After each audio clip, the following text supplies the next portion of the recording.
ఐం హ్రీం శ్రీం శ్రీమాత్రే నమః. లలితా సహస్రనామంలోని 16వ నామం ముఖచంద్ర కళంకాభ మృగనాభి విశేషక. ఇది 16 అక్షరాల నామం. ఈ నామంతో అమ్మవారికి నమస్కరించేటప్పుడు ముఖచంద్ర కళంకాభ మృగనాభి విశేషకాయే నమః అని చెప్పాలి. ఓం ముఖచంద్ర కళంకాభ మృగనాభి విశేషకాయై నమః. ఓం ముఖచంద్ర కళంకాభ మృగనాభి విశేషకాయై నమః. ఓం ముఖచంద్ర కళంకాభ మృగనాభి విశేషకాయై నమః. ఓం ముఖచంద్ర కళంకాభ మృగనాభి విశేషకాయై నమః. ఓం ముఖచంద్ర కళంకాభ మృగనాభి విశేషకాయై నమః.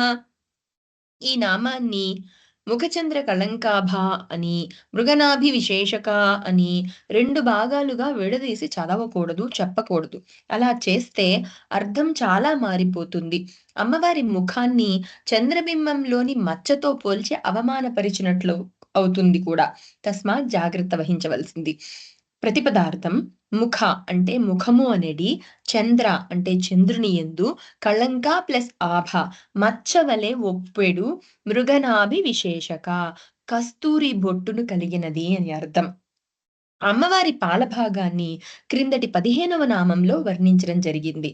ప్రస్తుత నామంలో అమ్మవారి నుదుటను ఉన్న కస్తూరి తిలక సోయగాన్ని గూర్చి చెప్పడం జరుగుతుంది.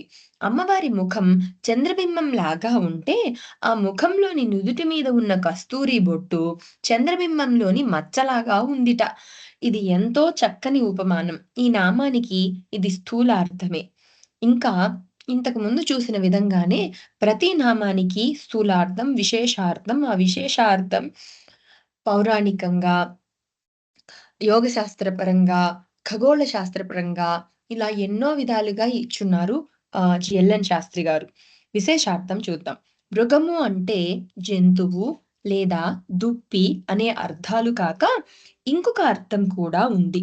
అసలు మృగము అన్న పదానికి మార్గము అని, లేనిది ఉన్నట్లు కలిగే భ్రమ అని, లేకపోవడం అని, మనకన్నా ముందు ఉండేది అని అర్థాలు ఉన్నాయి. ఎలా అంటే వేటాడేటప్పుడు వేటగాని కంటే జంతువు లేదా లేడి లేదా దుప్పి ఎప్పుడూ ముందు ఉండి మార్గాన్ని నిర్దేశిస్తుంది కాబట్టి దాన్ని మృగము అనే పదంతో సూచించడం జరిగింది. ఎడారుల్లో ప్రయాణం చేస్తున్నప్పుడు ఎండమావులను ప్రయాణికుడు గమనిస్తూ ఉంటాడు. తనకంటే కొంత దూరంలో ముందు నీళ్లు ఉన్నట్లు, నీటి అలలను చూస్తున్నట్లు భ్రమపడతాడు. నిజానికి అక్కడ జలాశయాలు ఏముండవు. నీళ్లున్నాయని ముందుకు పోతే అవి ఇంకా ముందుకు పోతాయి. ఇలా ఎప్పుడూ ప్రయాణికుని కంటే ముందు ఉన్నట్లు భ్రమపెట్టే ఎండమావులను మృగతృష్ణ అంటారు. అందుకే లేనిది ఉన్నట్లుగా కలిగే భ్రమను కూడా మృగము అంటారు. దీని నుండే మృగ్యము అంటే లేకపోవడము అనే పదం వచ్చింది. రామాయణంలో మాయలేడి కూడా ఇలాంటిదే.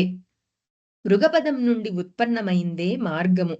ప్రయాణించే ప్రయాణికుని కంటే ముందుండి త్రోవను చూపిస్తుంది కాబట్టి దానిని కూడా మార్గము అన్నారు. అంటే మనకు ముందు ఉండేది అని అర్థం. మనకు తెలియవలసిన జ్ఞానం తెలిసిన జ్ఞానానికి ముందు ఉంటుంది కాబట్టి తెలియవలసిన జ్ఞానం మృగము వంటిదన్నమాట. ఇక నాభి అంటే కేంద్రం. గరిమ నాభి అంటే ఆంగ్లంలో సెంటర్ ఆఫ్ గ్రావిటీ అని అర్థం కదా.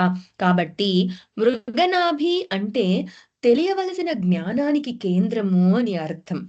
మృగనాభికి ఉన్న ఈ అర్థాన్ని బట్టి అమ్మవారి ముఖానికి, నుదుటికి మధ్య ఉండే బొట్టు తెలియవలసిన జ్ఞానానికి కేంద్రంగా ఉన్నదన్నమాట. ఇలా అర్థం చెప్పుకోవడం సబబే.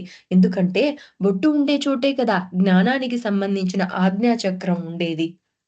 నుదురుపై మనం బొట్టు పెట్టుకునే బిందువు మనకు తూర్పు దిశను సూచిస్తుంది.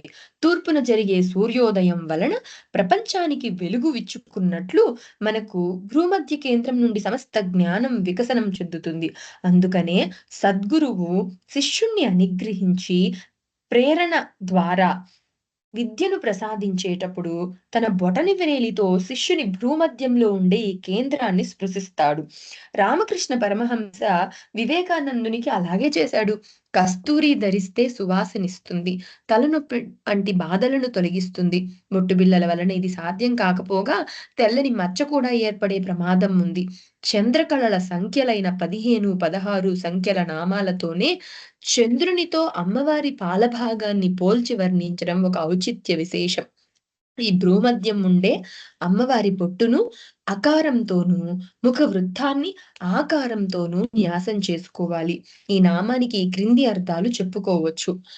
ముఖమనే చంద్రబింబంలో మచ్చలాగా భాసిస్తున్న కస్తూరి బొట్టు కలిగినది.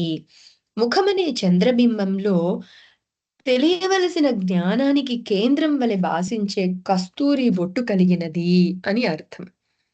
ఏతత్ సర్వం ఫలం శ్రీ సద్గురు చరణారవిందార్పణమస్తు.